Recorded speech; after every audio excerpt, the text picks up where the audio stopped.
Alright, so we're back at the Champlain Trail Museum in Pembroke, Ontario. We did a public 101 here last year. It was great. One night, we had over 100 people stuffed into that church, and lots of activity happening. You know, I think at the log cabin here we had some toys rattling around and about. People seemed to have a good experience even afterwards. We did our own private investigation of the place and got some killer EVPs. Tonight, you know, we're doing it again. We've just got a 2-night junket up here. Hope to have about 80 to 100 people a night. It'll be fantastic. Hopefully we'll get some interviews with some people who got some experiences going. It's a great place. You know, they've treated us well. We've had a lot of events with them and formed a great partnership. So let's see how the night goes. Good. Now I've got you all in this room thinking this is a Paranormal 101. You can now talk about your life in Amway. The team is a bit more of what we consider a pragmatic investigative team. We tend to stick to more evidence-based stuff. It's kind of neat. Shows different heat, right? Heat and lack of heat. This is a tool for HVAC people and firefighters. Standing right here. So what do you get out of that? She's hot. She is hot. Take a picture at the same time. So, there's my wife. And there is an acrylic surface.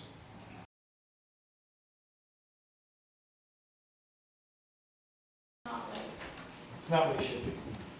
Life isn't what it should be. So what I want to hear is kind of go over a little bit of it, okay?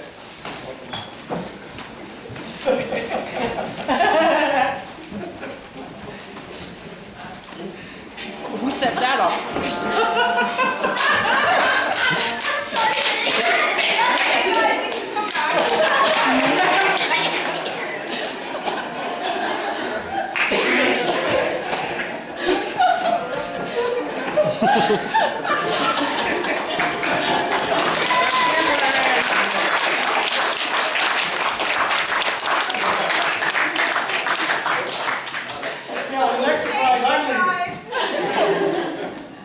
We did this last year. We did a 101 public event here, and it was such a hit.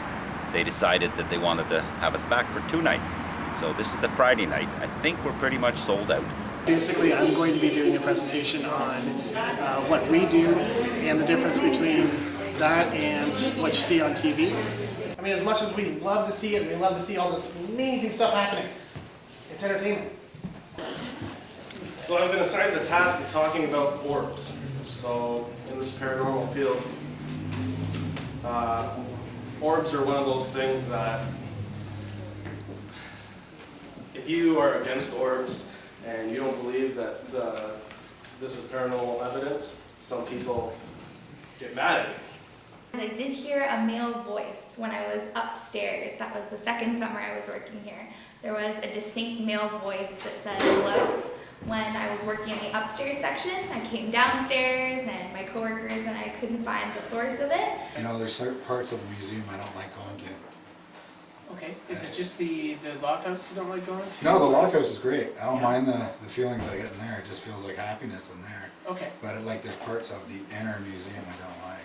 And then when we took the displays down, the feeling went away. So it seems like there's things in this museum that you just hear noises, you hear sounds, and you just let it go. Like upstairs, you'll hear sounds constantly. And upstairs is... Where we keep all the artifacts, like the larger artifacts. Okay. Like the dresses and the pictures and the old working tools. So when you hear stuff going on up there, you're just like, oh, they're just doing what they're doing. Who's got the recorder? You want to ask a few questions? We're now on the 3rd stage of the investigation tonight. Been walking around and checking out all the teams. Very engaged. Saw a gentleman that actually isn't with a team, but he's got his own equipment and just fantastic verbal skills. Say hello. Tell us to get out. If there is someone here with us tonight, what has you here? Is there something here that used to belong to you or something that you're fascinated with? What keeps you here? This was the one instrument that I really wanted to use. Yeah, just tell us what you thought about the FLIR. I thought it was really neat. It seems like it would be a very useful tool. I could see how you have to be very careful with it because it did show a lot of reflecting. A lot of things would leave a heat signature for a long time. All of a sudden, I feel really sad. It's funny because we were talking about that before we came in, about somewhere else, but just all of a sudden, like I want to cry. It was like something went that to the back of my head. It was like pretty hard too. It wasn't like a Was that your first time getting touched? Yeah. 8 years. I've only Never been touched or anything like that. 8 so years and I I've was just never sitting been touched.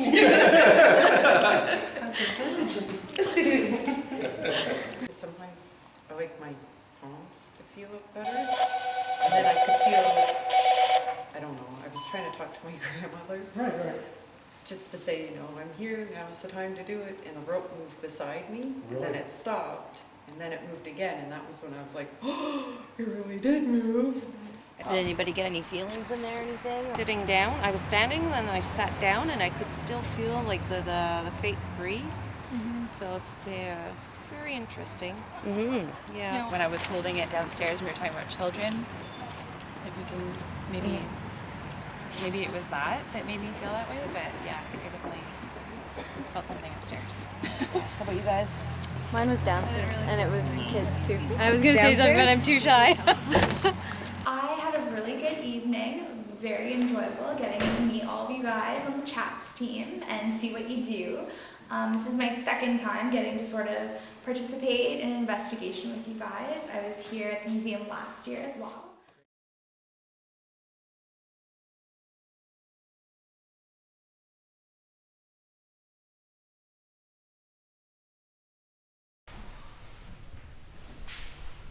Do you have any friends with you?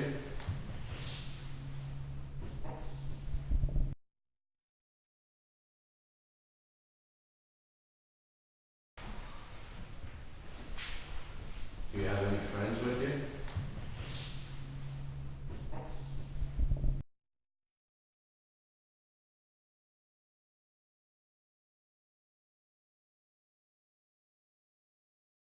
Copy. Can you get me a 9-volt battery and bring it to the schoolhouse, please?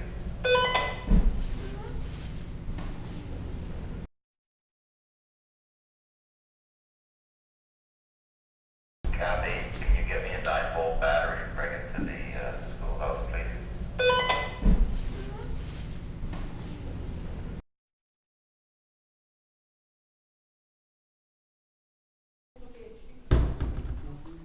Okay, so you're here.